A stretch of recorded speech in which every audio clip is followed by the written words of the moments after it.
حنفي الإعلامية صاحبة برنامج همسات مع سحر وبرنامج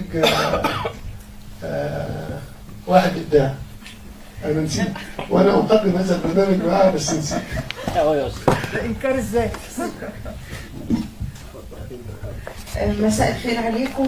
تحياتي طبعا للحضور والأسرة المنصة والكلام الجميل اللي سمعناه. مهمة جدا واحنا محتاجينها.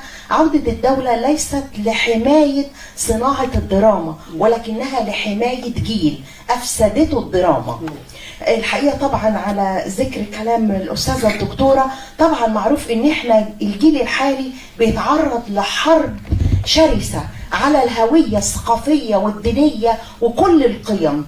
فالحرب دي محتاجة، وفي ظل اللي بيتقدم من الدراما كمان لا ده في حرب خارجية وداخلية، إذا إن الموضوع صعب. والنهارده زي ما تفضل الأستاذ وقال إنها أصبحت صناعة ومعتمدة على الربح والتجارة، إذا تدخل الدولة أصبح مهم جدا لحماية الجيل.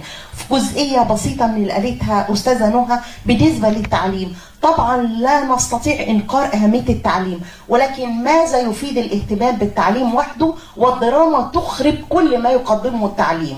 احنا النهارده بنشوف في المدارس الأطفال والشباب بيتكلموا بالألفاظ اللي بيسمعوها في الدراما، معاهم الأسلحة البيضاء اللي بيشوفوها في الدراما. إذا ده بيأكد على أهمية الدراما وأهمية عودة الدولة لحماية الجيل من الدراما. بس أنا بتحفظ على فكرة ماذا يفيد التعليم دي. الحقيقة أن التعليم هو رأس الأمر كله. أكيد. إذا صلح التعليم صلح باقي الجسد بالتأكيد. بس يعني لابد أن يكون هناك تكامل بين التعليم وبين الدراما، لكن مهما حاولنا في التعليم وبنفسده من الدراما مش هنقدر نحقق. لو التعليم اتصلح هيفرز ناس تعمل لنا دراما كويسة. إن شاء الله ربنا يسلمك.